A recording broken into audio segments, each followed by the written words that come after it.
Pipeline लगी है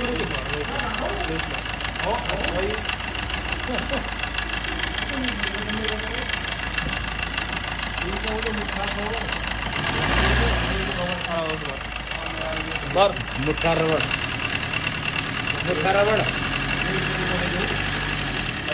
नीचे के बाद खत्म करनी है।